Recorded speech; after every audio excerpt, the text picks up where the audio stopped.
Patay ang 73 anyos na lalaki matapos siyang makaladkad ng pickup dito sa Visayas Avenue, lungsod ng Quezon kaninang madaling araw. Ang dahilan ng pangyayari, alamin sa report ni Jim Tijano.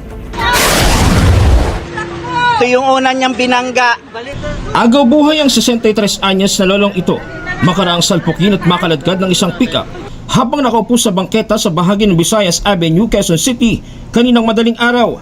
Halos madurog ang dalawang binti ng biktima habang duguan ang kanyang mga muka. Naisugod pa sa ospital ang biktima pero kalaunay namatay rin. Ayon sa ilang testigo, nakapila ang biktima para bumili ng 20 pesos na bigas sa Bureau of Animal Industry. Pero dahil sa insidente, tila wala nang iuuwing bigas para sa kanyang pamilya. Mabilis yung sasakyan, tapos sumadsad siya dito sa nahagip na tao. Tapos pag hagip niya, di ba, tumalsik ang tao, gumanyan, doon niya talaga ibinangga. Doon sa poste na yon. Wala sir dalawa ang paa niya na durog, tapos yung kamay, durog din.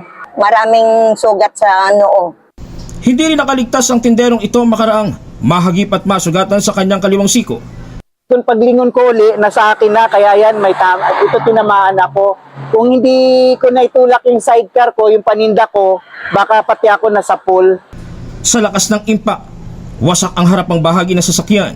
Maging ang traffic signage hindi nakaligtas. Makaraang salpukin ng pick-up.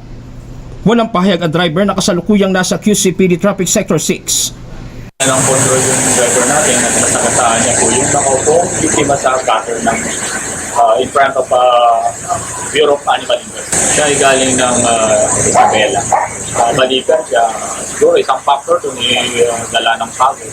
Nakikipag-ugnayan na ang pulisya sa kaanak ng biktima upang ipagbigay alam ang nangyari.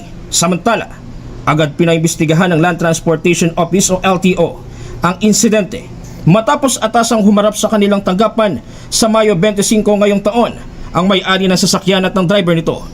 Posible silang maharap sa kasong administratibo bukod pa sa kasong ihahain ng pulisya. Jim Tejano para sa mata ng Agila, matatag, matapang, matapat.